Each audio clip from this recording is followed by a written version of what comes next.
guy's trying to see if he can see salmon in the water there. And I think there is some. There was some bubbling going right up on that stream there. The salmon in Winchester Bay, they come all the way up, and I think he was looking at a couple salmon up in there.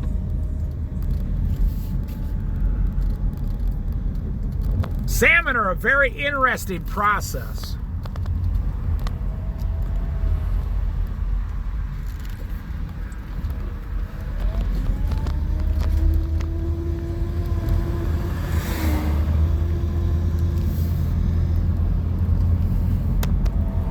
Leaving Winchester Bay, driving towards Reedsport.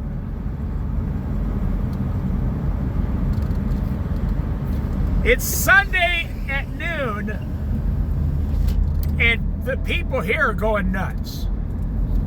Basically, yeah.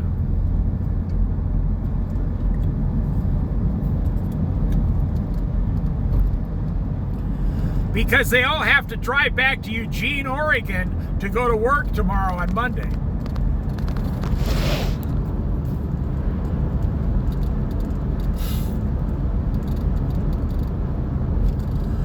I'm telling you, one of the fastest growing businesses today, buy a piece of property and turn it into a small RV park. You will make a killing. You'll make over $100,000 a year profit easily. But you're going to have to be there 7 days a week. You can't ever leave it. You always have to be there. And then if you have to hire someone 2 days a week, that's going to cost you $20,000 a year. So you could do that and take 2 days a week off.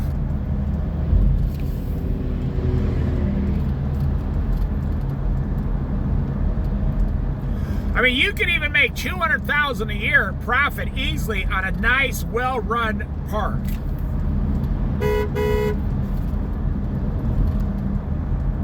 So,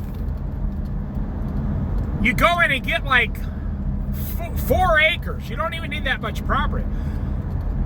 If you can get the stuff cheap, there's going to be millions and millions of customers doing this in the next 20 years. Because of the cost of everything. So if you can buy the land cheap somewhere. Usually it's, you know, a few miles out of town. The main expense is going to be all the water systems, the electrical hookups, the water hookups to the RVs. All of that is going to cost you $100,000. And then if you want to have, depending on how fancy you want to get, that place back there, they have no public, they have water and electricity, but no public restroom, no public showers, and no public electric, and they don't have a clubhouse.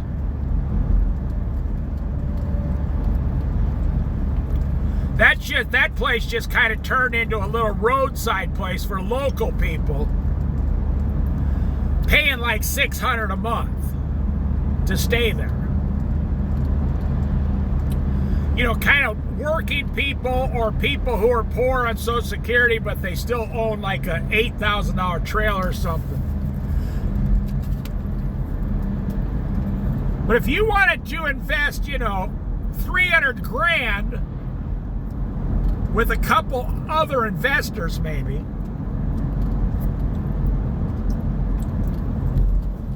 and you own 55% of it because you're going to run it and do the work, and your investors are going to split 45%. Well, let's just say you own 60 and they each own 20. Make it easy.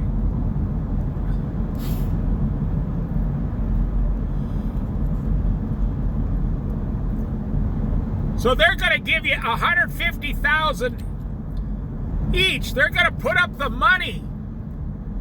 And you're going to put up the sweat equity. It won't even cost you any money. And then you're going to keep 60% of the profits, and you're going to give them 20% of the profits every year. Look at that old car. Look at that old car.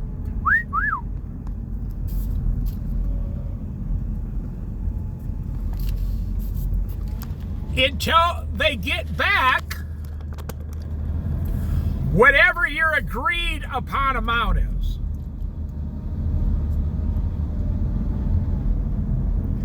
So they give you $150,000. So they're going to want to be paid back in 5 years at say 10%. So you'd have to pay them $170,000 in 5 years, but you're going to want to sweeten the pot a little bit for them.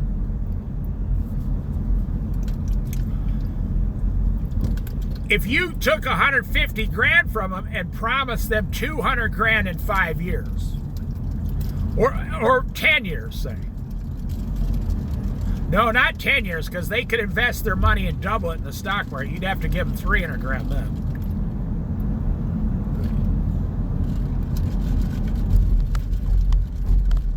Or if you can find your parents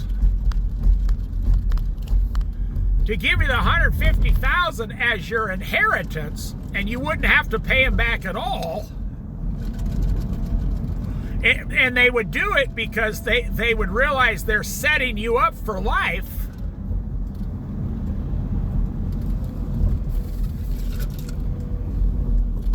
Maybe you're blessed that way.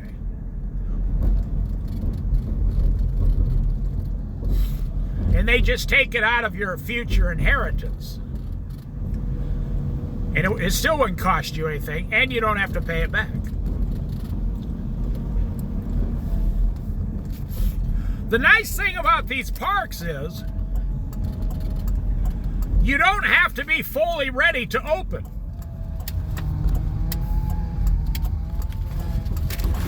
You can get everything set up, right? And open up 10 spots, 10 camping spots. And you can open up for business immediately.